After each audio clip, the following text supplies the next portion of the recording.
मानवी जीवनामध्ये स्वयंपूर्ण असा कोणीही नाही, लक्षात ठेवा. कितीही जरी माणसाला वाटलं मी खरंच स्वावलंबी आहे, स्वयंपूर्ण आहे, तरी जीवनामध्ये कधी ना कधी एक वेळ अशी येते महाराज, कधी ना कधी कुणाकडे तरी माणसाला केविलवाणी करुणा भाकावी लागते. असं कोणीही जीवनामध्ये समजू नये. आता बऱ्याच गोष्टीचा सत्ता संतती संपत्ती माणसाकडे आली की माणसाला अहंकार येतो आणि मला कोणाची गरज नाही असा त्याच्यामध्ये एक इगो निर्माण होतो. लक्षात ठेवा, ही सृष्टी आहे, ही प्रकृती आहे. इथे कधी कोणता व्यक्ती तुमच्या जीवनामध्ये कोण कामाला येईल हे कोणीही सांगू शकत नाही. विठाला विठाला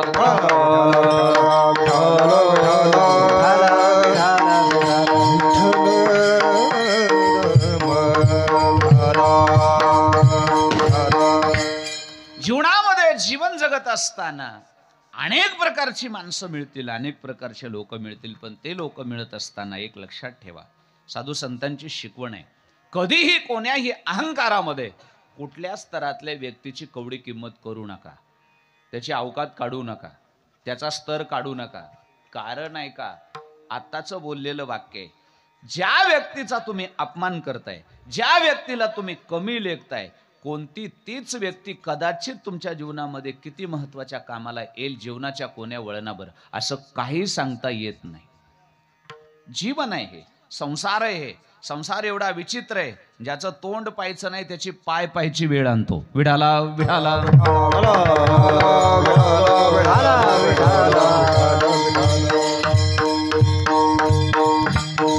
आणि मग अशा वेळेला प्रकार असा होतो, ज्याचा आपण कुठेतरी अपमान केलेला आहे, ज्याची आपण कुठेतरी पाठीमागे आपल्या चढत्या काळामध्ये किंमत केलेली आहे, अशा व्यक्तीकडे आपलं कदाचित पुढे काम पडलं तर मग आपल्याला तिथे मान खाली घालायची वेळ येते. म्हणून एक लक्षातच ठेवायचं, प्रकृतीचा नियम आहे महाराज, बिलकुल नाही. काय झालं? विठाला विठाला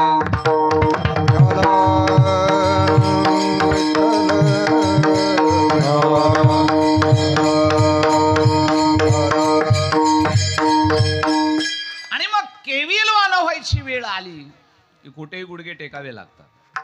लक्षातच ठेवा. एक वाचण्यामध्ये गोष्ट आली, ती काल्पनिक असेल किंवा सत्य असेल, मी त्याचा दुजोरा देत नाही, पण एक वाचण्यामध्ये आली. 2 गरीबाचे मुलं मेडिकलला लागले. परिस्थिती वाईट होती बरे, आणि मार्क चांगले पडले, मेडिकलला नंबर लागला, आणि मेडिकलला नंबर लागल्यानंतर त्यांच्याकडे ते फीस भरण्यापुरते पैसे नव्हते. मग त्यांना कुणीतरी असा सल्ला दिला, भाऊ, की बँक तुम्हाला एज्युकेशन लोन देते. चांगला सल्ला होता, योग्य होता, आणि तुम्ही बँकेकडे जा, मॅनेजरकडे जा आणि तुम्ही एज्युकेशन लोन मागा, तुमचं शिक्षण पूर्ण होऊ शकते, तुम्ही शिक्षणापासून वंचित राहू शकत नाही. आणि मग असा कुणीतरी सल्ला दिल्यानंतर ते 2 जण गरीबाचे लेकर, शेतकऱ्याचे लेकर, आपल्या त्या कागदपत्राच्या फायली घेऊन तालुक्याच्या ठिकाणी बँकेच्या मॅनेजरला भेटायला गेले. पदावर असलेल्या माणसाला अहंकार असतो, पद मोठं विचित्र आहे. आणि मग ही 2 गरीबाची लेकरं, चांगले मार्क घेतलेली लेकरं, त्या मॅनेजरकडे केविलवाण्या नजरेनं दारामध्ये जाऊन उभे राहिले. साहेब, आम्ही तुमच्याकडे आलोय, आमचं काम आहे तुमच्याकडे. काय रे? आम्ही शेतकऱ्याचे गरीबाचे मुलं आहोत, आमच्याकडे बुद्धिमत्ता आहे, आम्हाला मार्क चांगले आहेत, आम्ही मेडिकलला लागलेलो आहोत, पण आमच्याकडे त्या मेडिकलची फीज भरण्यापुरती, त्या कॉलेजची फीज भरण्यापुरती आमच्याकडे पैसे नाही आहेत, आमच्या आईवडिलाकडे तेवढी ताकद नाही आहे. मग काय म्हणताय? साहेब, तुमची बँक एज्युकेशन लोन देते असं आम्ही ऐकलंय, आमच्यावर कृपा करा, आम्ही गरीबाचे लेकर आहोत, आम्ही तुमचे उपकार आयुष्यभर विसरणार नाहीयेत, आम्हाला तेवढं लोन द्या, आमचा नंबर लागेल, आम्ही शिकून डॉक्टर हो. काय बाबा, याला काय अडचण होती? मॅनेजर होता, याला काय याच्या बापाच्या घरी येऊन द्यायचं नव्हतं, बरोबर आहे ना? पण काय असतं माहितीये का, अशी मने चहापेक्षा कॅटली गरम असते. अलग लक्षामध्ये, बऱ्याच कॅटल्या आपल्यात बी तशा गरम आहेत. आता ते म्हणता येत नाही, उगाच चालावं लागतं. विठाला विठाला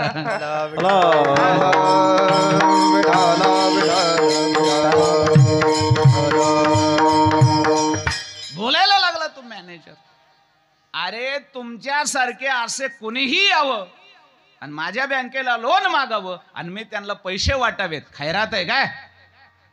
हा, दुकान मांडलंय काय का दानपेटी मांडलीये? वेडे कुठले, चला निघा. साहेब असं नाही हो, आम्ही काय आईश करायला पैसे मागत नाहीत. आमचे सर्टिफिकेट बघा, आमचं मार्कलिस्ट बघा, आमचा नंबर लागलाय, आम्हाला खरंच गरज आहे. केविलवाने करुणा भाकली, पाय धरले, पण त्या मॅनेजरला दया नाही आली महाराज. त्याला अहंकार होता, अजिबात नाही. 1-2 दिवस नाही, बिचारे 8 दिवस रोज यायचे. आज तरी साहेबांना आपले क्यू येईल, उद्या तरी मॅनेजर साहेबाला आपले क्यू येईल. शेवटी महाराज या माणसाच्या अहंकारानं त्याची क्यू नाही आली. बिचारे 8 दिवस वेळे घालून घालून वापस गेले, नाही दिलं. पण काय लक्षात ठेवा, अनाथाचा नाथ जनार्दन, कुठे ना कुठेतरी सोय होत असते. त्या बिचाऱ्यांना कुठंतरी लोन भेटलं, त्यांचा नंबर लागला, मेडिकल पूर्ण झालं, शिक्षण पूर्ण झालं. लक्ष द्या, हुशार होते. अनेक लक्षात ठेवा, एवढे तज्ज्ञ झाले की भारतातले नंबर 1चे हार्ट स्पेशालिस्ट झाले, ते हृदयरोग तज्ज्ञ झाले. हो, आणि मुंबईला सगळ्यात मोठं हॉस्पिटल त्या दोघांचं होतं. भारतातून रुग्ण तिथे यायचे, अटॅकचे, हृदयविकाराचे. 10-20 वर्षाचा काळ गेला आणि मग 10-20 वर्षानं मॅनेजर रिटायर झाला. आणि मॅनेजर रिटायर झाल्यानंतर पोरीचं लग्न जवळ आलेलं होतं. धावपळ एवढी झाली पोरीच्या लग्नाच्या तयारीमध्ये, एवढी धावपळ केली, आणि त्या धावपळीमध्ये याला मेजर अटॅक आला. हो, मेजर, पैसा गडगंज, काही कमी नाहीये, असा अटॅक आला. तात्काळ दवाखान्यामध्ये नेलं, जिल्ह्याच्या ठिकाणी तपासण्या झाल्या. सगळ्या तपासण्या झाल्यावर डॉक्टरांनी सांगितलं, हे बघा साहेब, तुमचा इथं काही विलाज होऊ शकत नाही. त्यानं सांगितलं, असं कसं बोलताय, लग्न आलंय माझ्या मुलीचं 15 दिवस, काय पैसे लागतील ते लागू द्या, कुठून डॉक्टर बोलवायचे ते बोलवा, काहीही करा, पण मला धक्का नाही लागला पाहिजे. त्यांनी सांगितलं, तुम्ही पैसे किती दिले तरी त्याला पर्याय नाही ना, तुमचा अटॅकच एवढा मेजर आहे, त्याला आमची मशिनरी नाही, आम्ही काहीच करू शकत नाही. याला एक लास्ट पर्याय आहे, एक मुंबईला हॉस्पिटल आहे, तुम्ही तिथे जाऊन एक प्रयत्न करू शकता, कदाचित त्या हॉस्पिटलमध्ये नक्की तुमच्या आजारावर उपचार होऊ शकतो. पत्ता दिला आणि त्वरित गाडी करून मॅनेजर त्या हॉस्पिटलला पोहोच झाला. ॲडमिशन झालं, ॲडमिट केला, तपासणी झाली आणि ब्लॉकेज काढायचेत ना आता, मध्ये घेतला. काय आनंद झाला याला, चला डॉक्टरनी घेतलं तर आणि आता आपल्याला काही होणार नाही, गॅरंटी आहे. आता मध्ये घेतला. मध्ये घेतल्यानंतर ते हृदयरोग तज्ज्ञ जे 2 जण होते का, यांनी याला ओळखलं. लक्षात आलं का तुमच्या? 20 वर्ष म्हणजे लय नाहीत. त्यांनी ओळखलं याला. ओळखल्यावर मध्ये घेतला. मध्ये घेतल्यानंतर ऑपरेशन थिएटर मध्ये घेतला. जास्तीत जास्त असं सांगितलं होतं की 1 तासाच्या वर हे राहू शकत नाही, 1 तासात ऑपरेशन झालंच पाहिजे, नाहीतर हे वाचत नाही. यानं सांगितलं, डॉक्टर, आता यांनी मास्क लावलेले होते, ते सगळं घातलेलं होतं, याला काय माहिती हे कोण आहेत म्हणून. डॉक्टर साहेब, देवासारखे तुम्ही मला प्राप्त झालात, माझ्या मुलीचं लग्न 15 दिवसावर, पैशाला काही कमी नाही, हे सगळे फीज भरतो, 1 तास आहे माझ्याकडे, तुम्ही माझ्यावर कृपाकाराने मला वाचवा. घेतला मध्ये घेतला ना, ऑपरेशन करायच्या थिएटरमध्ये नेला आणि चांगला पाऊण तास झोपविला आणि हे गप्पा मारत बसले 2 जण, खुशाल गप्पा मारत बसले. हे म्हणाल का, विचार कराय, अहो साहेब 1 तास आहे माझ्याकडे आणि तुम्ही मला मध्ये आणून खुशाल झोपवलंय आणि तुम्ही 2 जण गप्पा मारत बसलाय, काय चाललंय काय हे? अहो माझं ऑपरेशन करा, मला वाचवा, आणि तुम्ही कुठल्या रंगेल गप्पा हाणत बसला 2 जण. त्यांनी सांगितलं, आम्हाला रंगेल हाणायच्यात नाही तर मोकार हाणायच्यात, तो आमचा मालक आहेस का? झोप वाटलं तर झोप, नाही तर नेक चल. त्यानं सांगितलं, तुम्ही असं बोलू शकत नाहीच माझ्याशी, मी ऍडमिशन घेतलंय, फीज भरलीये, तुम्हाला माझं ऑपरेशन करावं लागेल, नाहीतर मी लिगली तुमच्यावर कायद्यानं केस करू शकतो. म्हणले अशा 10 कर, काही होत नाही. आमच्या मनावर राहिलं ना तुला फाडायचं का नाही फाडायचं. तू कोण आमचा मालक, नाही करायचं आम्हाला. अहो तुम्ही असं माझ्याशी कसं बोलू शकतात. ते म्हणले आम्ही ऑपरेशन कुणाचे बी करायला मोकळेत का तुझ्यासारख्या टरकालाचे. होय रे, असं कसं बोलताय माझ्याशी. अहो मी एका मोठ्या बँकेचा मॅनेजर होतो. म्हणले म्हणूनच करायचं नाही, म्हणूनच करायचं नाही तुझं ऑपरेशन. असं कसं बोलताय तुम्ही, का असं माझ्याशी वागताय शत्रू सारखं. अहो वाचवा मला. त्यांनी सांगितलं आमचा मालक आमच्या मनावर राहील, आम्हाला नाही करायचं. पाय धरले महाराज. असं नका करू, रडायला लागला. काय शत्रुत्व आहे तुमचं माझ्याशी, का माझ्याशी असं वागायला लागला. काय केलंय मी तुमचं, चेष्टा करायला. मृत्यूच्या दारामध्ये मी उभा आहे आणि तुम्हाला मस्करी सुचते. अहो का असं करताय, कुठल्या जन्मातलं शत्रुत्व आहे तुमचं माझं. आणि मग त्यांनी सांगितलं कुठल्या जन्मातलं नाही, याच जन्मातलंय. आणि मग तोंडाचे मास्क काढले दोघांनी आणि दोघ जण त्याच्या पुढे उभे राहिले आणि त्याला सांगितलं ओळखलंस का आम्हाला. नाही ओळखलं. मोठे झाले होते, नाही ओळखलं. मग त्यांनी सांगितलं साहेब 20 वर्षापूर्वी तुमच्या बँकेमध्ये फाईल हातामध्ये घेऊन 2 शेतकऱ्याचे मुलं तुमच्या पुढे भीक मागत होते लोनची. आठवतंय. 20 वर्षापूर्वीचा काळ आठव. 20 वर्षापूर्वी तुझ्या बँकेमध्ये 2 शेतकऱ्याची गरीब मुलं हातामध्ये कागदपत्र घेऊन 8 ते 10 दिवस तुझ्या दाराच्या चक्रा मारत होते, डोळ्यामध्ये पाणी आणून तुला फक्त कर्ज मागत होते. आठवतंय तुला. आठवलं महाराज. घरी येऊन द्यायचे होते. पण त्याचा इथे काय संबंध आहे, त्याचा इथे काय संबंध आहे. त्या दोघांनी सांगितलं ते दोघ जण आम्ही दोघ आहेत. ते दोघं होते का, ते दोघ जण आम्ही दोघं होतो.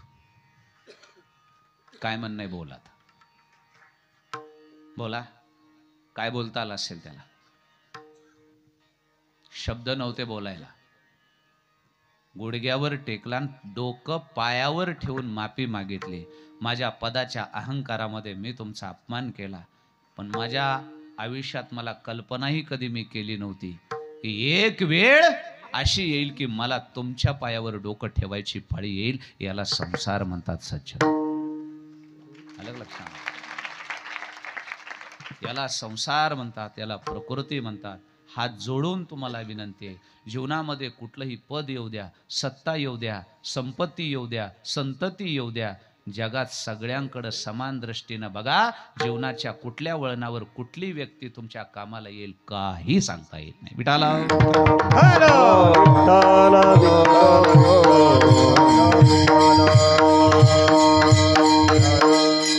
मग काय त्यांनी काय ऑपरेशन केलं नसेल का त्याच, फक्त त्याला आठवण करून द्यायची होती. अहंकार कधी जीवनामध्ये करायचा. सांगण्याचं तात्पर्य असं आहे, कोणीही असो, अरे इथे देवाला सुद्धा बळीच्या दारामध्ये भीक मागायची वेळ आली. आपण माणसं, जगाचा बाप आहे देव, सगळ्यांना देणार आहे, पण त्या देवाला सुद्धा एक दिवस बळीच्या दारामध्ये भीक मागायची वेळ येते. माणसं होत आपण. म्हणून कधी काळी कुणाकडे काय मागायची वेळ येईल याच्यासाठी व्यवहार इतका सांभाळावा, व्यवहार इतका सांभाळावा, तंतोतंत सांभाळायला पाहिजे. प्रेमानं राहिलं पाहिजे, गोड राहिलं पाहिजे, अंतकरण कोणाचं दुखावलं नाही पाहिजे. कारण एक सांगू का, वेळ आल्याशिवाय कळत नाही. तुम्हाला एक महाभारतातला दृष्टांत सांगतो. भीमाचं आणि दुर्योधनाचं गदा युद्ध लागलं शेवटला, बरोबर आहे. शेवटचं जे महाभारतातलं युद्ध झालं ते भीमाचं आणि दुर्योधनाचं झालं, दोघा जणांचं. आणि गदा युद्धामध्ये दोघं प्रवीण होते. दोघेही बलराम दादाचे शिष्य होते गदा युद्धामध्ये, लक्ष द्या. आणि मग दोघांचं गदा युद्ध सुरू झाल्यानंतर पांडव उभे होते, कृष्ण होते. दुर्योधन गदा घेऊन मध्ये उतरला. भीमाचा बऱ्याच दिवसापासून राग होता दुर्योधनावर, ताकद राखूनच ठेवली होती त्यानं. महाभारताच्या युद्धामध्ये भीमानं ताकद खर्चच केली नाही, कारण त्याची प्रतिज्ञा होती दुर्योधनाची मांडी मोडून. अहंकार होता. आणि मग भीम मध्ये उतरला गदा घेऊन. संस्कार आपले असे सांगतात, चांगलं काम असो नाही तर कसंही असो, कामाला जात असताना आपल्यापेक्षा ज्येष्ठ श्रेष्ठ ज्ञानी कोणी असेल त्याला नमस्कार करावा, त्याचा आशीर्वाद घ्यावा आणि मग कामाला सुरुवात करावी. आपले असे संस्कार आहे. कर्तुम अन्यथा कर्तुम भगवान श्रीकृष्ण उभे आहेत. अरे महाभारताचं युद्ध इथून तिथून ज्याच्या कृपेनं जिंकत आणलंय तो कृष्ण उभा आहे. मग भीमानं जाताना कमीत कमी कृष्णाला नमस्कार करून मध्ये जायला पाहिजे का नाही फाडात?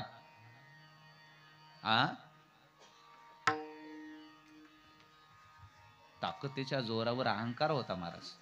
देवाकडे डुंकून बघितलं नाही हो भीमानं. पळत मध्ये गेला. चाल झाली एकमेकावर, मारायला लागले एकमेकांना, भयंकर मारलं एकमेकांना. आता सामान्य दोन्ही योद्धे नव्हते. 2 दिवस युद्ध चाललं. असं युद्ध चाललं, असं गदेनं एकमेकावर प्रहार केले. 2 दिवसानं मात्र भीमाचं अंग बिलबिल झालं. सामर्थ्य कमी झालं आणि दुर्योधनाला काहीच होत नव्हतं. ऐका बरं, दुर्योधनाचा बालही बाका नाही, जशास तसा होता तो. 3ऱ्या दिवशी असा भीम मारला दुर्योधनानं, काळा निळाच केला. भीमाच्या लक्षात आलं, उद्या जर युद्ध झालं मी वाचत. एवढा मारला आणि ते दुर्योधन टनाटन उड्या मारित होता. भीम विचार करतोय, मी एवढा मार खाल्लाय, एवढा घायाळ झालो, दुर्योधनाला काहीच कसं होत नाही. आता दुर्योधनाला कसं काही होईल हे तुम्हाला सगळ्याला माहिती आहे. तुम्ही शहाणे माणसं आहेत सगळे. कारण भीम, ते दुर्योधन वज्रदेही झालेला होता, त्याला लागत नव्हतं. त्याच्या आईचं वरदान होतं, त्याला वज्रदेही झालेलं होतं ते. आणि हे वर्म भीमाला माहित नव्हतं ना. भीमाला माहित नव्हतं. भीम मारत राहायचा, त्याला लागलं नाही. आणि मग 3ऱ्या दिवशी ज्यावेळेस भीमाच्या लक्षात आलं, आता आपली हायगई नाही, आता आपण मरतो. नाका तोंडातून रक्त आलं, माती तोंडात गेली आणि प्राण नाका तोंडामध्ये आले आणि खाली पडून केविल वाण्या नजरेनं कृष्णाकडे पाहिलं. कृष्ण काय बोलत नव्हते, बघत होते. देवबी इतका विचित्र आहे ना, तुमची चांगली जी रस्तोरी येत नाही तो, त्याची खोड वाईट आहे. आणि मग चांगला भीम चेचला, असा मारला आणि मग नाका तोंडातून रक्त येलं. खाली पडून देवाकडे बघितलं आणि केविलवाण्या नजरेने सांगितलं, कृष्णा, अरे काय चाललंय हे? याला लागत कसं नाही? मी मरायला लागलो, याला काहीच होत नाही. नेमकं झालंय काय? रडकुंडी आला. कृष्णा, आता काहीतरी कर, आणि जर काहीच नाही केलंस ना, मी आता वाचत नाही. एवढ्या केविलवाण्या नजरेनं भीम कृष्णाकडे बघतोय आणि त्यानं बघितलं की कृष्ण हसला. कृष्ण हसला. भीम म्हणला, हे हसलाय म्हणूनच ह्याला विचारलं नव्हतं. इतका खोडीलय हा. मी मराय लागलो, मी मदत मागतोय आणि हा हसतोय. भीम म्हणतो, देवा हसतोस? अरे हसायची वेळ नाहीये, माझा प्राण जायची वेळ आहे. कृष्णानं सांगितलं, भीमा मी हसतोय याच्यासाठी, 3 दिवसांना आता माझ्याकडे बघितलंस. मी हसतो का माहितीये का? आता जसं माझ्याकडे बघितलंस का, जाताना माझ्याकडे बघून गेला असतास तर एवढा मार खाल्ला नसतास. म्हणून हसतोय मी तुला. भीमानं सांगितलं, देवा माफ कर, माझी घमेंड जिरली, पण आता मला पर्याय सांग. आणि मग कृष्णानं भीमाला पर्याय सांगितला, याला कुठंच लागत नाही, याला फक्त इथं मार. तिथून पुढचा इतिहास तुम्ही बघा. विठाला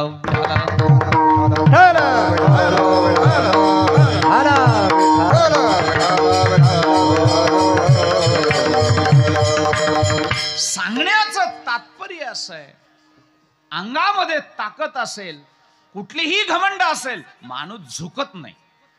झुकतो कधी, केविलवाना कधी होतो, गुडघ्यावर कधी येतो, रडतो कधी, वेळ तशी यावी लागते. वेळ तशी यावी लागते.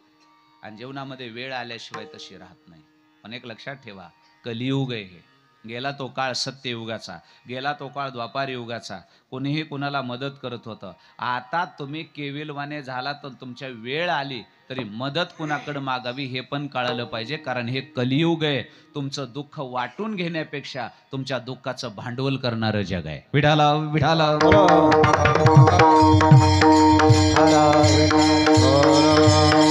विठाला विठाला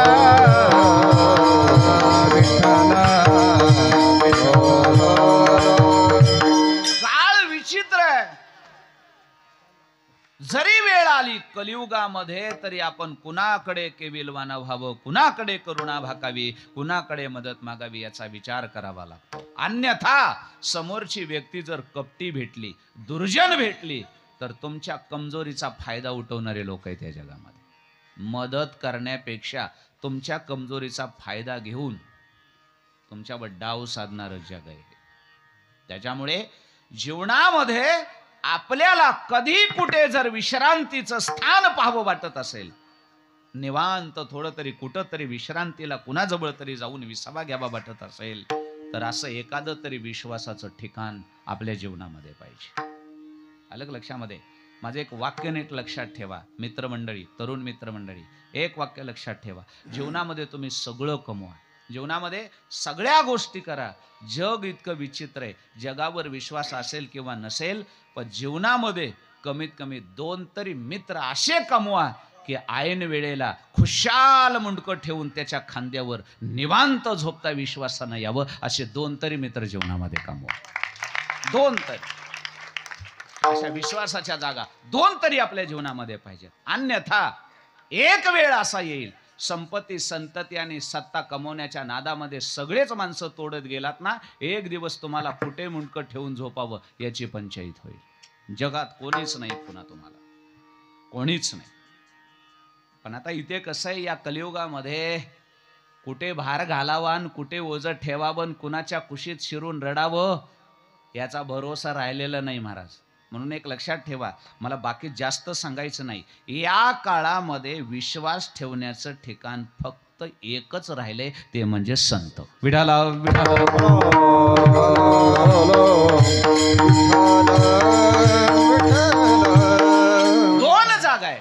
2 जागा आहेत अतिशय विश्वासाच्या. तिथे विश्वासघात होत नाही. बाकीकडे कुठे होईल काही सांगता येत नाही बरं. 2 जागा, एक आई आणि वडील आणि दुसरे म्हणजे संत. बाकी कुणाच्याही मनामध्ये तुमच्याविषयी काहीही कधी येऊ शकतो. ह्या 2 जागा अशा आहेत, तुमच्याविषयी वैर यांच्या मनामध्ये येणं शक्य नाही. पहिले म्हणजे आई वडील आणि दुसरे म्हणजे संत.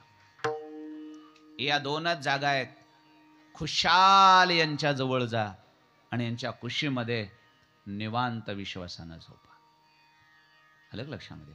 थकल्यानंतर, भागल्यानंतर, शिनल्यानंतर कुठेतरी एक जागा पाहिजे ना महाराज विश्वासाचे, की तेथे जाऊन निवांत त्यांच्यावर भार घालून थोडी तरी विश्रांती घ्यावी.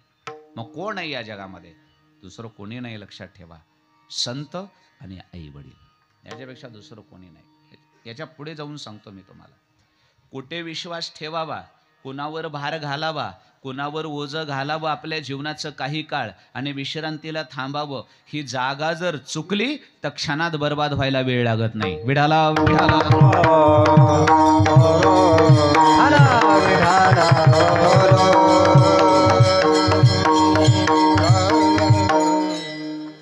सावली चांगली पाहिजे. विश्रांती करायची म्हणल्यानंतर सावली चांगली पाहिजे. चांगली म्हणजे नुसती गार नाही. सावली सावलीमध्ये फरक आहे बरं, लक्षात ठेवा. चांगली दिसली म्हणजे तिथं लगेच निवांत झोप जाऊ नका. हा काही काही सावल्या अशा आहेत दिसायला लय गार आहे. काही झाडाच्या सावल्या, काही वराची दाट सावली,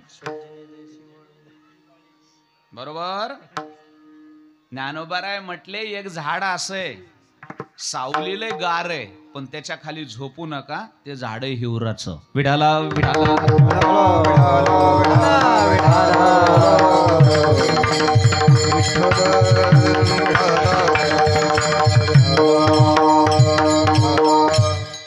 काही सावल्याच अशा आहेत दिसाय चांगल्या छान आहेत पण टाळल्या पाहिजे. आलं लक्षामध्ये? तिथं नाही झोपायचं. काही काही मला सावली गार असते, झाड चांगलं असतं, झोपेतून उठलं की दवाखान्यात जावं लागतं, इतकं अंग खाजवत. लक्षात आलं तुमच्या? असे झाडं टाळायचे, असे झाडं नाही असे माणसं बी टाळायचे. भलतेच गार असतेत बोलायला. या या या या बाबा, काय सांगावं, माणसाला वाटतंय काय देव माणूस आहे. लक्षात आलं तुमच्या? हा, सावधान इंडिया. अशा गार माणसापासून सुद्धा सावध राहावं लागतं, कारण ही माणसं घातकी असतात. एक सांगू तुम्हाला, अति नम्रता धूर्तस्य लक्षण.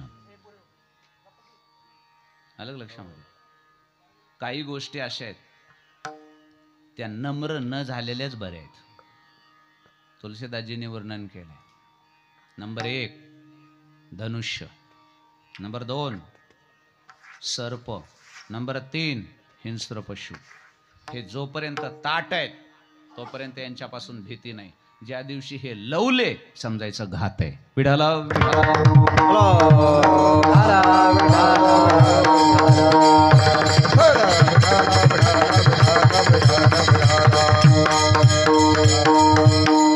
धनुष्य जोपर्यंत उभं आहे तीर सुटण्याची भीती नाही, पण ते लवलं हे समजायचं आता काय सुटणार आहे, बाण सुटणार आहे, धोका आहे.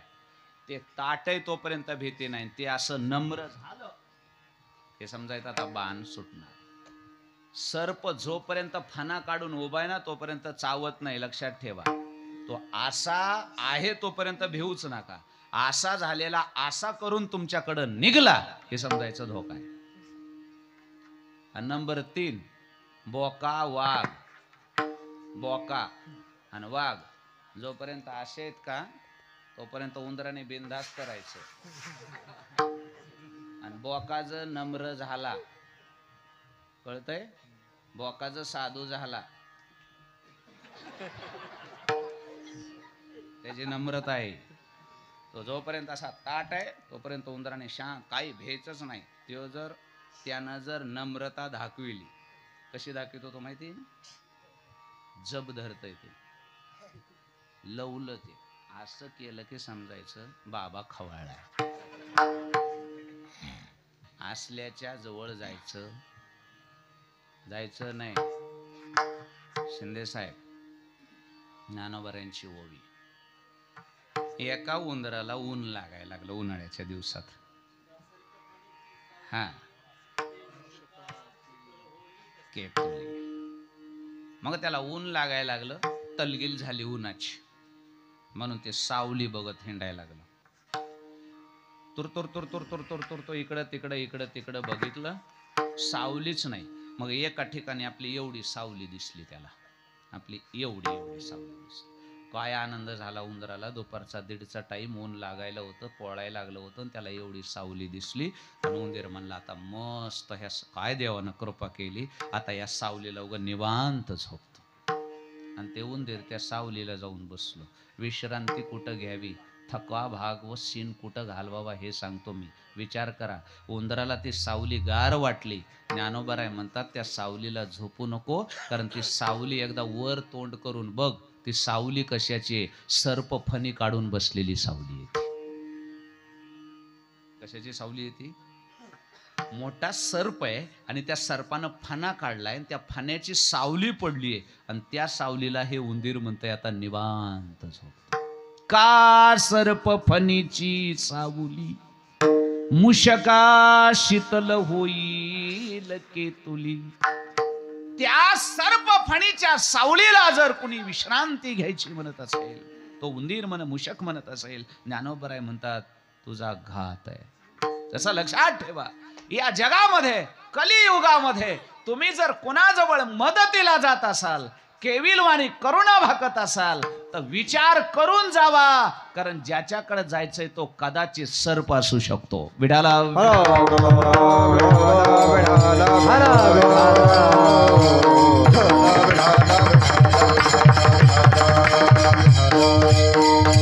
आणि मग या संसाराच्या तापानं तप्त झालेला जीव तळमळ तळमळ करत करत करत कुठेतरी विश्रांतीचं स्थान शोधतोय.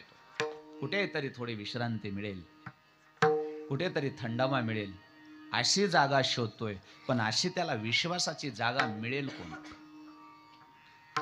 महाराजांनी सांगितलं, बाळा, या जगामध्ये विश्वास ठेवण्यासारखं ठिकाण फक्त एक आहे, जिथं मी ठेवला. संताची ये पायी हा माझा विश्वास, संताची ये पायी हा माझा विश्वास, संताची ये पायी हा माझा, हे संताची ये पायी हा माझा सर्व भावी दास झालो त्यांचा, सर्व भावी दास झालो त्यांचा, सर्व भावी दास झालो त्यांचा. संताची ये पाये हा माझा विश्वास, सर्व भावे दास झालो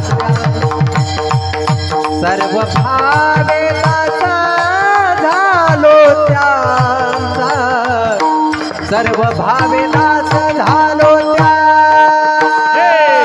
संताची ये पायी हा माझा विश्वास, सर्व भावी दास झालो त्यांचा, सर्व भावी दास झालो त्यांचा, भावी दास झालो.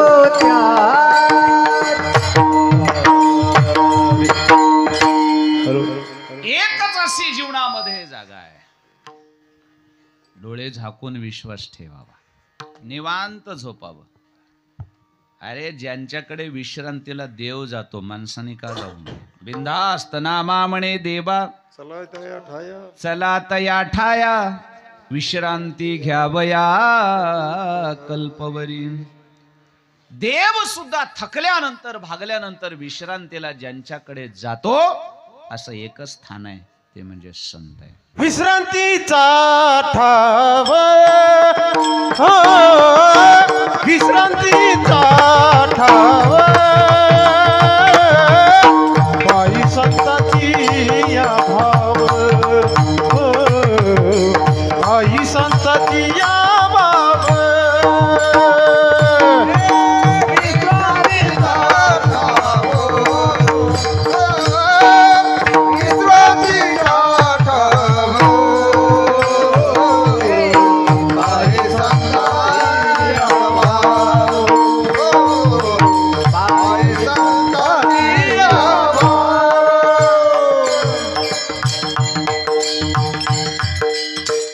भार कुणावर घालायचा जीवनाचा? विश्वासाची जागा पाहिजे ना. असं कुणावरही जीवन कसं काय सोपवून चालणार आहे?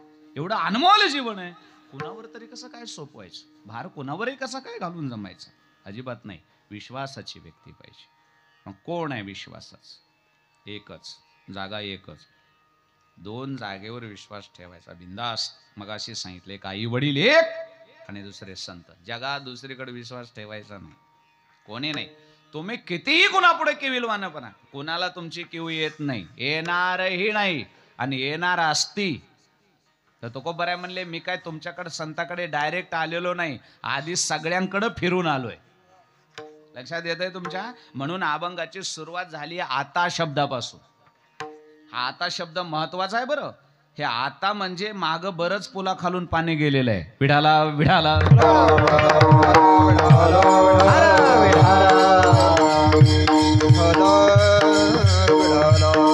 मी लगेच आलोय असं नाहीये. माझं गोमट कोण कोण करू शकतं हे मी सगळं बघून आलो, सगळ्या जगात फिरून आलो. माझ्या लक्षात आलंय, माझं गोमट तुमच्याशिवाय कोणी करू शकत नाही. म्हणून आता शब्द कोणता आहे? आता. याच्या अगोदर मी काही कुठे गेलो नाही असं नाही. बऱ्याच जागा होत्या, त्या जागेवर फिरून आलो, पण सगळे गद्दार निघाले. मग सगळे गद्दार निघाल्यामुळं आता तुम्ही. शब्दाकडे लक्ष द्या बरं. आता तुम्ही, मग आता आम्ही. तर याच्या आधी कोण होतं हा प्रश्न आहे. आता मी आठवलो, संत आठवले, मग याच्या आधी कोण होतं? कोणी कसं नव्हतं, सगळेजण होते. त्यांच्याकडे गेलो, ज्यांच्यावर विश्वास होता, ज्यांना मी माझं म्हणत होतो, त्यांच्याकडे सगळ्याकडे फिरून केविलवाण्या नजरेनं त्यांचे पाय धरून आलो. बाबा माझं गोमट करता का रे म्हणून. एकही करू शकलो. कुणाकडे गेलो? प्रमाण आहे का? एकाकडे गेलो? एकाकडे नाही गेलो. माता पिता बंधू भगिनी कोणी न पवती निर्वाणी. बंधू भगिनी कोणी न भवती निर्वाणी. इष्टमित्र सज्जन सखे हे तो सुखाची मांडली.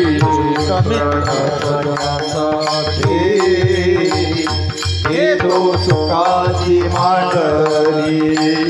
एकला मी दुःख भोगी तुम्ही पाकराचनी. एकला मी दुःख भोगी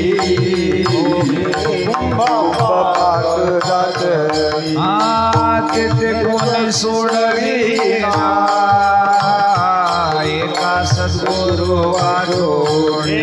तिथे कोणी सोडविना एका सद्गुरु वाढोणी.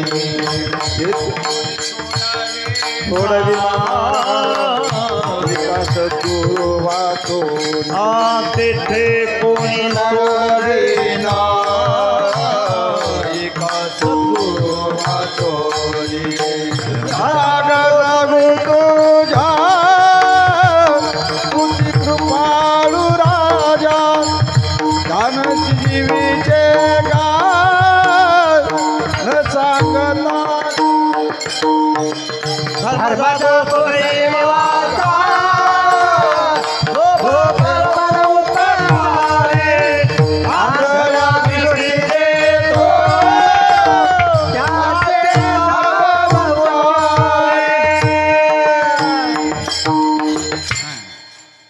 म्हणजे आमचं बघायचं होतं म्हणून सांगितलं नाही का? का खरंच आठवलं नव्हतं? आठवलं.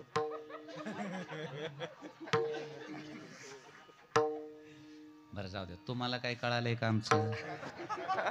नाही ना? मग ग बसा, अजिबात बोलायचं नाही. आमच्यात आमचं. खरं सांगू का, आमचं तुम्हाला काही कळत नाही म्हणून आमचं चलतंय.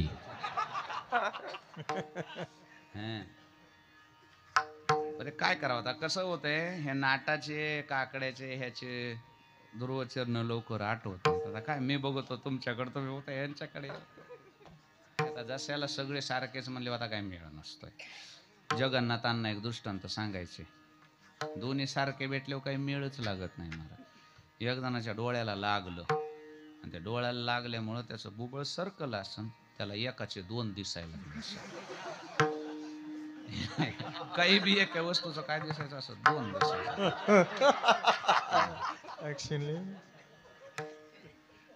मग ते तसं दिसायला लागले होते. डोळ्याच्या डॉक्टरकडे गेलं, घाबरलं ते. आणि डोळ्याच्या त्याला वाटलं तर हे लवकर इलाज करावं लागेल आपल्याला, असं व्हायला डोळ्याच्या डॉक्टर दाखवले याचा विलाज होईल. तो डॉक्टरकडे पळतं गेलं आणि डॉक्टर पुढे जाऊन बसलो. डॉक्टरला म्हणलं डॉक्टर माझ्या डोळ्याला पटकन काहीतरी बघा.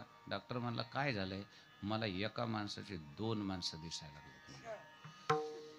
मग ते डॉक्टरला काळा चष्मा होता. डॉक्टरनं चष्मा काढला ना, डॉक्टरनं त्याच्याकडे बघितलं, म्हणला ते दोनाचं खरंय पण तुम्ही तिघ कशाला आला?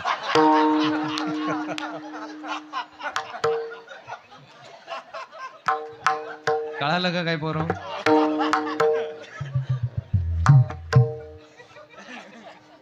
त्याला दोन दिसत होते ब डॉक्टरला. असं होतंय ना कधी कधी. चला, कुणाकुणाकडे गेलो मी?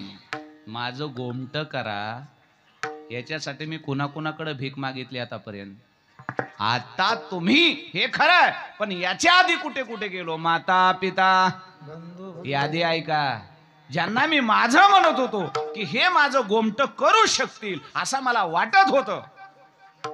माझे सोहित नेनती कोणी काहीच न करीती मज वाचोनी. बरोबर आहे की नाही? सज्जन तव सुखाची मांडणी. आणि मग यांच्याकडे गेलो. आई वडिलांना विचारलं, अरे तुम्ही माता पिता आहेत, तुम्ही मला जन्म दिलाय, माझं गोमट करतं का? गोमट शब्दाचा अर्थ आहे कल्याण, बाकी काही नाहीये. माझ्या जीवनाचं कल्याण आणि सार्थक तुम्ही करू शकता का? माता पित्यांनी सांगितलं, बाबा आम्ही तुला जन्म दिलाय, कर्म दिलेलं म्हणतात बरं आई वडील असं वेळ आल्यावर. हे लक्षात ठेवा. पुढे ऐका. बंधू कोणाकडे गेलो मी? भावाकडे गेलो. भावांना विचारलं, तुम्ही माझे पाठीराखे आहात, तुम्ही तरी माझं गोमटं करता का? माझ्यावर वेळ आहे. त्यांनी सांगितलं, आमचा काही संबंध नाही. नंबर 3 ऐका. माता पिता बंधू भगिनी इष्ट मित्र स्वजन सखे सगळ्यांकडे फिरलो. कामाला आलं कोणी? फिरले माझे मज कोणी न देती आधार. फिरले माझे मज कोणी न देती आधार. फिरले माझे मज कोणी न देती आधार. फिरले माझे मज कोणी न देती आधार. हो तसे तेज चिंता काही ना ठेवे विचार.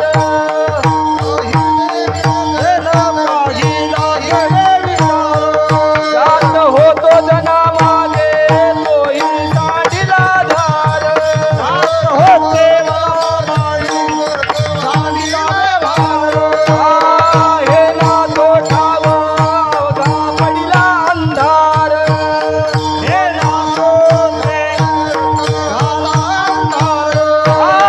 फिरले माझे माझे कोणी न देती आधार. रे माझे मला कोणी न देती आधार. फिरले माझे माझे कोणी न देती आधार. फिरले माझे मला कोणी न देती आधार. आता मज दृष्ट देई पांडुरंग माय बापा. शरण मी आलो तुझ निवारोनी बापा. आता मज दृष्ट देई पांडुरंग माय बापा. शरण मी आलो आता मन दृष्टी देई पांडुरंग माय बापा. माझी जी होती ती माझी माझ्यावर फिरली. कोणी माझं वेळेला कोणी नाही. हे सत्य बरं जीवनातलं. हे जे आपण माझं माझं माझं म्हणतोय का, काय नाही, फक्त वेळ येऊ द्या महाराज, कोणीच नाही. हा विषयच नाही बाकी. अलग लक्षामध्ये कुठवर आलंय आपलं? माता पिता आले कामाला नाही, बंधू नाही, भगिनी सोडविना बंधू पाटची आहे काय? काहीच नाही. याच्या पुढे चला आता. हे मला बाकीचं सांगायचं नाही, माझ्याकडे वेळ कमी आहे. पुढं मात्र एक मस्त महाराजांनी एक टाकलंय एक प्रमाण. शेजेची कामिनी दूर राहे दूर राहे. शेजेची कामिनी दूर राहे दूर राहे. शेजेची कामिनी दूर राहे. शेजेची कामिनी सोडाविना बंधू पाठीची बहीण. शेजेची कामिनी दूर राहे.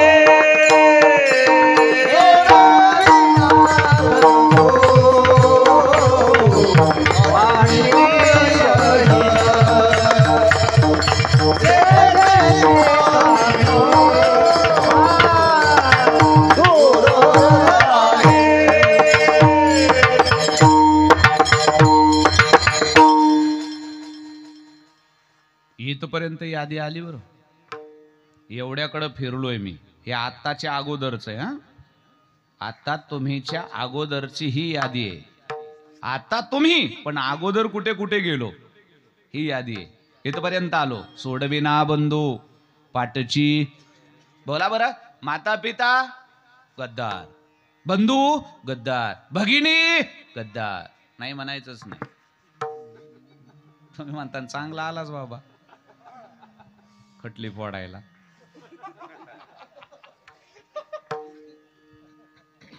खरंच हे वास्तव बघावंच लागतं.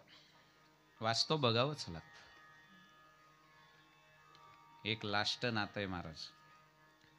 या जगातले असं म्हणतात की सगळे माणसं सोडून जातात दुःखामध्ये, पण एक नातं असं आहे, कसलीही वेळ असू द्या, तुमच्या खांद्याला खांदा लावून शेवटपर्यंत तुमच्या सुख दुःखामध्ये साथ देतो, तुमच्याशी गद्दारी करत नाही. कोणतं नातं हो? असं म्हणतात बुवा की सगळे गेले तरी ती जात नाही. सगळे ब्रह्मचारीच आहेत का काय? नाहीत काय घरी काही? मग बोला की कोण आहे ते? हा, बायको खरंय काय? शेजेची कामिनी, हा, स्वामिनी, कोण? स्मशानी. वा वा. शेजेची कामिनी गद्दार होते का?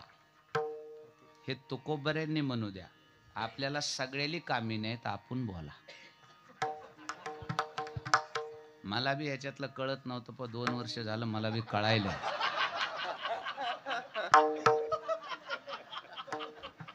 पण मला जरा अनुभव कमी. तुम्ही जुने आहेत ना, तुम्ही बोला. काय म्हणणं आहे तुमचं? सगळी गद्दार होऊ द्या, शेजेची कामीन कधीच गद्दार होईल का? आजी नाही म्हणती. हा, होत नाही, हाय ना? काही असो, काही असो, शेवटपर्यंत म्हाताऱ्याला साथ कोण देतं? म्हातारी देते का नाही? हो, म्हातारीच देते महाराज. काय म्हाताऱ्या बोलतात गोड. काय माय सोना बाळाचं खरं आहे, लेकायचं खरं आहे. माय कोण कोणाचं असतंय, शेवटी आपला जोडीदारानं आपलं म्हातारं जतन करायचं. माय आणि ते म्हाताऱ्याला ऐकू जावं असं बोलत ते तू म्हाताऱ्याचा काष्टाच फिटवतो.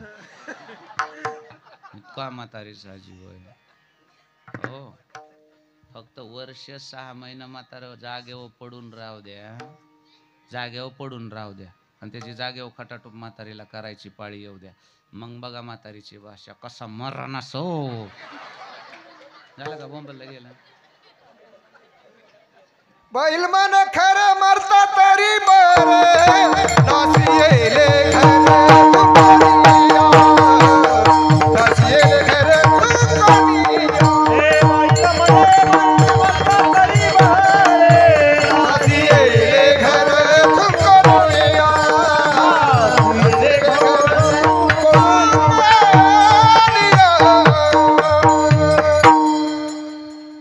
महाराज, वेळ येऊ नये, फक्त वेळ. मग सगळे उघडे पडतात महाराज, सगळे उघडे पडतात. हा हा. आणि लईच म्हातारा लवकर मरा नका. लईच रागावून नाही बोलायचं झालं म्हातारी तर म्हातारी प्रेमान म्हाताऱ्याला वर्ष 6 महिन्यांना हातात हात घेऊन म्हणते, मालक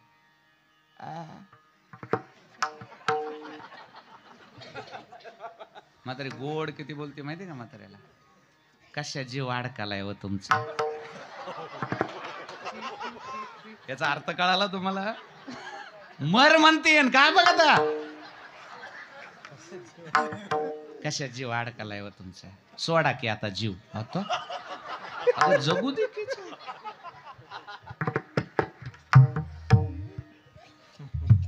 महाराज खरं सांगू का, शेजेच्या कामिनी उघड्या कधी पडल्या माहिती का? कोरोनात. कधी उघड्या पडल्या? कोरोनात. म्हाताऱ्याने म्हातारी मारली. ऐकलं नसलं तर आज ऐका.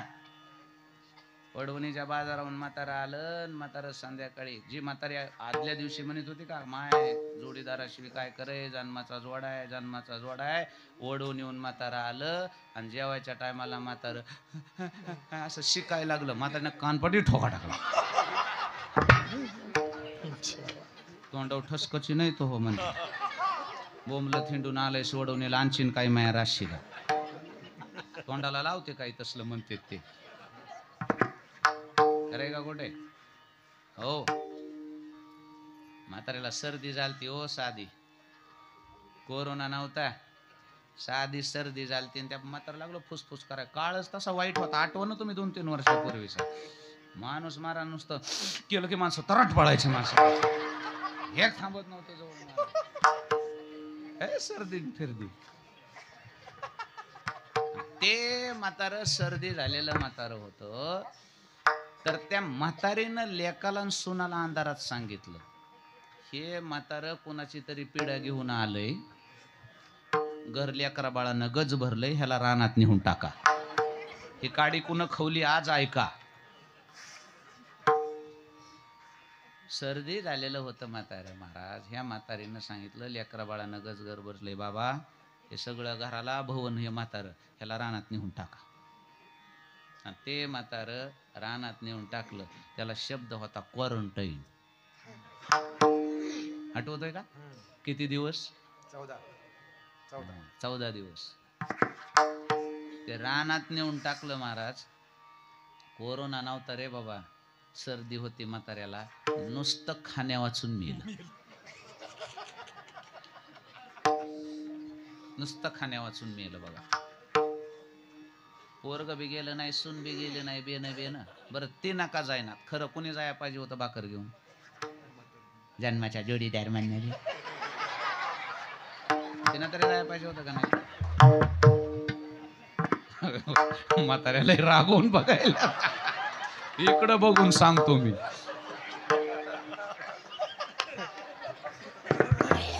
खरं बोलले कोणालाही राग येत होता. काय करू? तिकडं भाऊ तिकडं बघायचंच ना आपल्या इकडं बघून. गेली नाही महाराज. 14 दिवस म्हाताऱ्याकडे गेले. फिरकलीच नाही कशाच्या बेन. बरोबर 14 दिवसानं ते म्हातारा खाण्या वाचून मेलं. गावकीतल्या लोकांनी ते मड आणलं, दारात बसविलं, मातीची तयारी झाली, माणसं जमली, पाहुणं रावळं जमलं. आणि मग सगळी माणसं जमल्यावर ह्या म्हातारीनं गळा काढला. त्या म्हाताऱ्याच्या पुढं बसून त्या माणसाला दाखवायला, कमान गडबड केली. पुन्हा गडबड केली. हो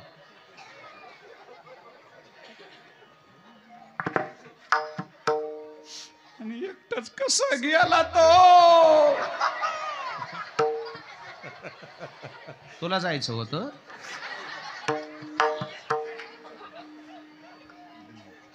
माझंच एकटीचं नाव लपीचं इथं राहून काय आता.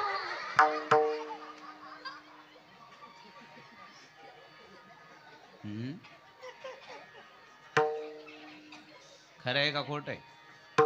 आणि मग त्या जवळ बसलेल्या त्या म्हाताऱ्या तिच्या मैत्रिणी, गप्पा माय तुळसाबाई आता काय करावा, नका जेवायला खाऊ, मोप सांभाळलं तुम्ही बी.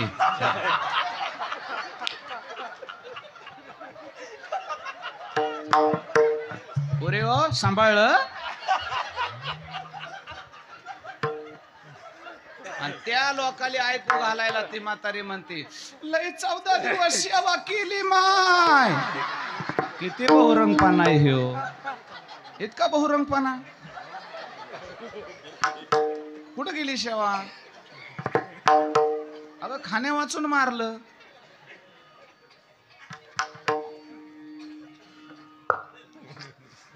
त्या म्हाताऱ्याला ती म्हातारी तितकी रडतीन, कसं मला टाकून गेला. ते मड आहे, ते बोलत नाही. ते जर मड त्या म्हातारीला म्हणलं थांबतो 10 मिनिटं यायचं का, बसल का म्हातारी तिथं?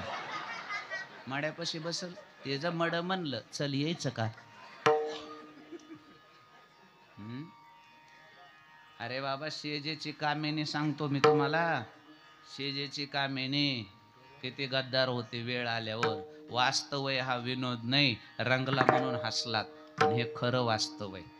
हो मग एवढी जीवाला जीव देणारी कामिनी असते तर म्हातारा कोरोना हो नाही तर सर्दी हो, म्हातारी का म्हणली नाही, मालक तुम्ही तर मी आणि मी तर तुम्ही, अजिबात काही लावायचं नाही, ठसका माया तोंडावर.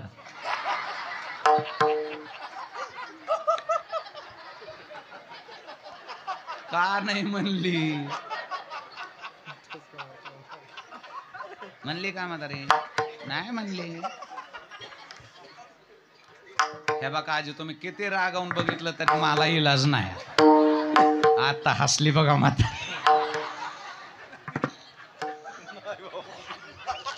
पण जे घडलंय ते मी सांगितलंय, त्याला काय इलाज नाही. ते काय तिथं पलीकडून ते बस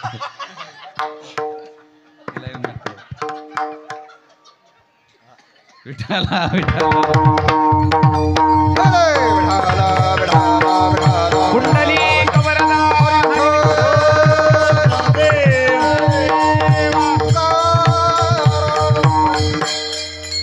सात रांजण भरले, 7 रांजण. एवढ्या हत्या केल्या वाल्यानं. काय साधूच्या मनात आलं, नारद स्वामी आले एक दिवशी मारायला धावला. ऐका बरं, मारायला धावले बरोबर नारद स्वामी सांगितलं, थांब वाल्या, कशासाठी करतोयस, कोणासाठी करतोयस, कळतंय तुला किती पाप झालंय, लक्षात येतंय तुझ्या. वाल्यानं सांगितलं, का करतोय, माझ्या कुटुंबासाठी करतोय, माझा परिवार मोठा आहे, मी करताय माझ्या परिवाराचा प्रमुख आहे, मी माझी जिम्मेदारी आहे, जबाबदारी आहे माझ्या कुटुंबाला जगवणं, हा माझा व्यवसाय आहे. नारदांनी सांगितलं, वाल्या, हे तू ज्यांच्यासाठी करतोस, एवढं पाप करतोस, ज्यांच्यासाठी करायलास, ते तुझ्या पापामध्ये काही सहभागी असतील असा कधी विचार केलास का? वाल्या म्हणला, का नसतील, सगळे माझेत ना, माता पिता बंधू भगिनी इष्ट मित्र स्वजन सखे मुलं सगळे माझेत, मी त्यांच्यासाठी एवढं करतो म्हणल्यावर ते माझ्यासाठी काहीतरी करतील नाही कसं? नारद म्हणले, मग माझं काय मत आहे, एकदा घरी जा आणि एकदा विचारून ये ना, तुझ्या या केलेल्या पापामध्ये कोण कोण वाटेकरी होतं, एकदा जा बरं, एकदा विचारून ये. वाल्या म्हणला, विण्या मला हुशार दिसतोस, मला घरी लावून पळून जायचं हो तुला, नाही जाणार. नारद स्वामी म्हणले, एकदा जा, मी इथंच थांबतो, जा, विश्वास ठेव माझ्या. घरी गेला, कथा तुम्हाला सगळ्यांना माहिती. अर्जंट मीटिंग बोलवली कुटुंबाची, या. घाबरले सगळे, आज काय झालं अचानकच दुपारी चाले.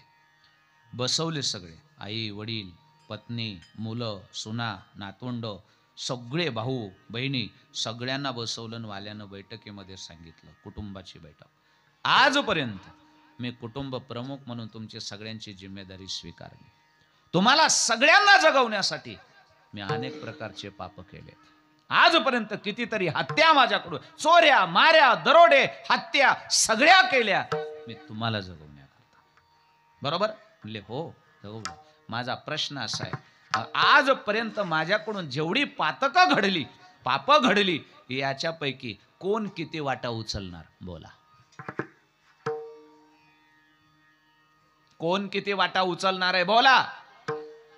सगळ्यांनी माना खाली घातल्या. नीट आहे का? सगळ्यांनी माना खाली घातल्या, एकही बोलत नव्हते. वाल्याला आश्चर्य वाटलं बरं,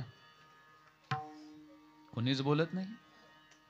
वाल्यानं विचारलं, पायाखाली वाळू सरकली बरं आज त्याच्या, ज्याला आजपर्यंत त्याच्या त्या सगळ्या कुटुंबाची घमेंड होती, गर्व होता, आज सगळी संपली. अरे असं कसं, आजपर्यंत मी तुमच्यासाठी केलं हे सगळं, थोडं थोडं तरी घ्या.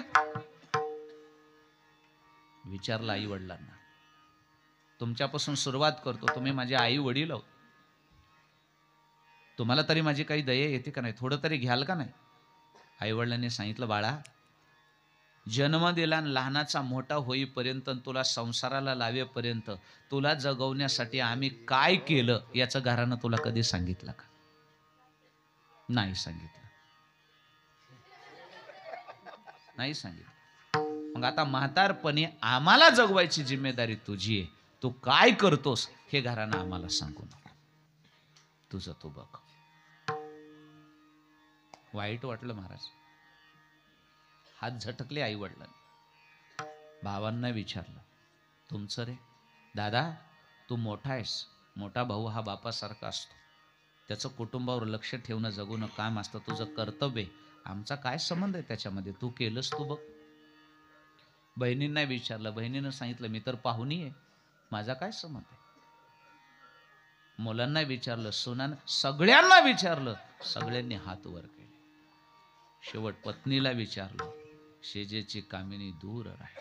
पत्नीनं मोठं गोड उत्तर दिलं, पत्नीनं शास्त्रच सांगितलं, ते तुम्हाला अनेक कीर्तनातून ऐकायला भेटलंय. पतीनं केलेलं पुण्य अर्ध पत्नीला आपोआप मिळतं. पतीनं केलेलं पाप एकट्या पतीलाच भोगावं लागतं, असं शास्त्र सांगितलं. माझा तुमच्या पापाशी काहीही संबंध नाही. तुमचं केलंय तुमचं तुम्ही बघा. हातातलं शस्त्र, हातातली कुऱ्हाड जागेवर गळाली. अंग थरथर कापायला लागलं. कंठ दाटून आला, हृदय भरून आलं. अरे बैसता संताची संगती, कळू आले कमळापती. माझी कोणीच नव्हती, निश्चय चित्ती दृढ झाला. आजपर्यंत यांच्या मायेमध्ये मी जगलो, यांना माझं माझं म्हणून जगलो. एवढे गद्दार निघतील असं वाटलं नव्हतं. डोळ्यातून अश्रू आले. हातातलं शस्त्र गळून पडलं आणि थरथर थरकाप सुटला. आणि ते शस्त्र तिथंच टाकून उलट्या पावलानं वापस गेला. नारदांकडे गेला. नारद उभे होते. रडायला लागला. नारद बघत होते. वाल्या आलास का, विचारलंस का? एक शब्दही बोलला नाही. एक शब्दही न बोलता पळत गेला आणि नारदाच्या चरणावर डोकं ठेवलं आणि डोकं ठेवून म्हणतोय, आता तुम्ही कृपावंत, आता तुम्ही कृपावंत, आता तुम्ही कृपावंत, आता तुम्ही कृपावंत, तुम्ही मे कृपावंत, आता तुम्ही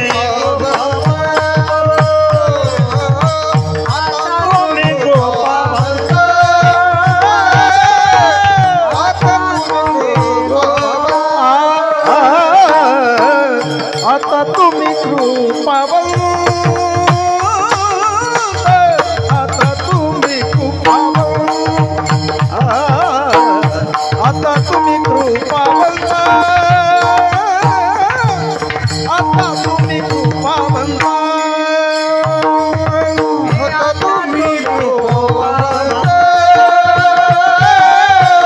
आता तुम्ही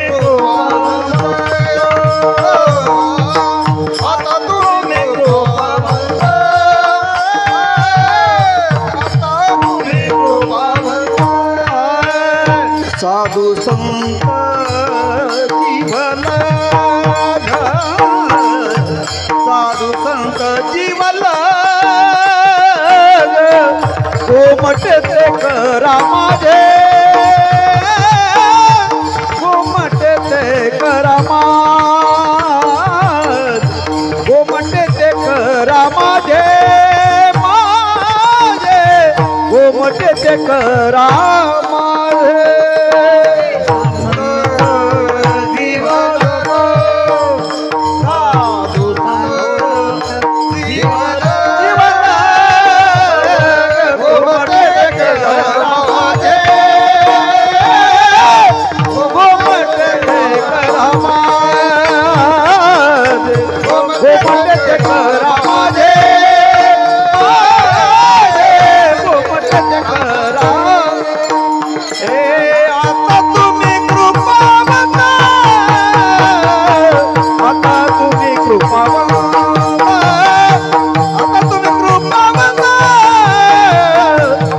संत जीवन,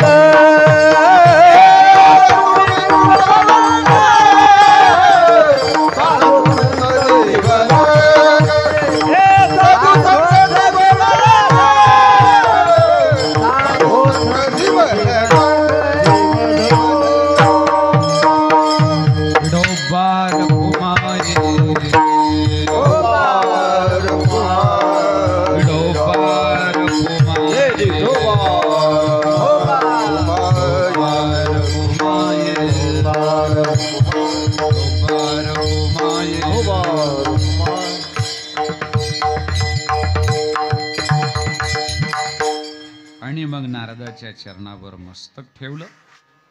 लक्षात आलं माझी कोणीच नव्हती, निश्चय चित्ती दृढ झाला. आजपर्यंत मी जे माझं गोमट करतील असं मी खोट्या भ्रमामध्ये होतो. आज तो भ्रम निराश झाला आणि नारदांना नमस्कार केला आणि सांगितलं, नाही आता तुम्ही, आता दुसरं नाहीये कोणी, आता कोण, आता तुम्ही कृपावंत, साधू संत जिवलग. आता जिवलग दुसरं कोणी नाही. ज्यांना जिवलग समजत होतो आजपर्यंत ते जिवलग नाही, गद्दार निघाले, शत्रू निघाले. आणि आता लक्षात आलंय आता जिवलग फक्त साधू संत तुम्ही. मग नारदांनी सांगितलं ठीक आहे, आता तरी कळालं. हो कळालं. मग आता काय इच्छा आहे, काय पाहिजे? आता काही नकोय, बाकी काही नको, धन दारा पुत्र जन वगैरे काही नाही. आता फक्त एकच करा. गोमटे ते करा माझे, गोमटे ते करा माझे, गोमटे ते करा माझे, गोमटे ते करा माझे, गोमटे ते करा माझे, गोमटे ते करा माझे, गोमटे ते गोमटे ते करा माझे. भार बोझे तुम्हार, हे भार बोझे तुम्हार,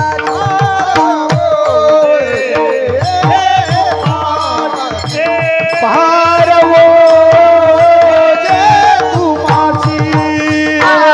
गोमटे ते जय हो. करा माझे, गोमटे ते करा माझे, गोमटे ते करा माझे, गोमटे ते करा माझे, गोमटे ते करा माझे, गोमटे ते करा माझे, गोमटे ते करा माझे, गोमटे ते करा माझे. काही नका आता. आता शरण आलोय मी. आता तुम्ही कृपावंत साधू संत जिवलग. आता जिवलग तुमच्याशिवाय कोणी नाहीये. ठीक आहे बाबा, आता काय करायचं? काही नका. गोमटे ते करा माझे. माझं गोमट ज्याच्यात आहे, माझं चांगलं ज्याच्यात आहे, माझं कल्याण ज्याच्यामध्ये आहे ते आता करा. कारण आता जीवनाचा भार आणि ओझ माझं सोसणारं कुणी नाहीये. तुका म्हणे माझे तुम्हा संतावरी ओझे, घालोन या भार राहिलो निश्चिंत निरविले संते विठोबाशे. म्हणून भार ओझे असो. वेळ संपलेला आहे. 5 मिनिट जास्त झाले, पण ती घडी जरा 5 मिनिटांना कमी आहे, त्याच्यामुळे थोडा गोंधळ झाला बरं का कोटुळे मामा. त्या घडीचा दोष आहे, माझा नाही. त्याच्यामुळे 5 मिनिटं जास्त झाले, त्याच्याबद्दल क्षमा असावी. कारण ते कसं काय होतंय, सासू पुढं बसलेली असते की सुनाला धाका असतो.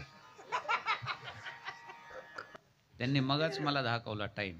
महाराज वेळ बरोबर आहे, तंतोतंत वेळेमध्ये वेळेचं भान पाळलं पाहिजे, नियम आहेत. असू द्या. झालेली सेवा मकरध्वज महाराजांच्या चरणी समर्पित करतो, हनुमानजींच्या चरणी समर्पित करतो. शेवटी जगद्गुरु तुकोबा एकच सांगतात, माझं कल्याण तुम्हाला करावं लागेल. कारण मी तुमच्याकडं जे आलोय का, मी कसल्याही प्रकारचा आता पाठीमागे हातचा ठेवून आलेलो नाही, मनामध्ये कुठली गाठ ठेवून आलेलो नाही. तुका मने सोडिल्या गाठी. आपल्या लक्षामध्ये हे शेवटचं पद, 1-2 मिनिट ऐका. साधू कल्याण करतो, गोमट करतो, नक्की करतो. एकदा गेलात त्याच्याकडे, फक्त जाताना एवढं पथ्य पाळावं लागतं, त्याच्याकडे जाताना मनात काय ठेवायची नाही. कारण आपल्याला सवयी त्या कोणत्या, गाठ ठेवून जायची. आणि कधीही लक्षात ठेवायचं, जीवनामध्ये कुठल्याच गोष्टीमध्ये गाठ चांगली नाही. आलं लक्षामध्ये. निष्कपट राहायचं. आजपर्यंत ज्यांनी ज्यांनी गाठी ठेवून मिट्या मारल्या त्यांचे आतडे बाहेर काढले, आमचा इतिहास आहे. हा, आलं लक्षामध्ये. दिली मिठी, पण ती मिठी देत असताना गाठी नसल्या पाहिजे. बंधनापासून उकलिल्या किंवा सोडिल्या गाठी आणि मग देता आली मिठी. हा, मिठी देत असताना गाठी नसाव्या. बरोबर आहे का नाही? आमच्या छत्रपती शिवाजी महाराजांना एक जणांना मिठी मारली, पण त्याच्या मिठीत गाठी होत्या. मग त्याचं काय झालं माहिती आहे तुम्हाला पुढे? हा, त्याच्यामुळे मिठीमध्ये काय नसली पाहिजे? गाठ हा, बसायला बसतच असते, पण त्या संदेहाच्या सोडाव्या लागतात आणि सोडून मग साधूकडे जावं लागतं. पण ते आपल्याला सवय तशी नाही. आपल्याला गाठी बसत असतात हो, पण बसल्या गाठी की लगेच त्याचं निरसन करायचं, संशयाच्या गाठी सोडून टाकायच्या. पण आपल्याला काय होतं, त्या गाठी सोडायची सवय नाही, तशाच दाबून ठेवायची सवय. मग गाठी मध्ये तशाच जर ठेवल्या का, गाठी गाठ राहत नाही, पुन्हा गाठीचा मग पुढं वाढतो.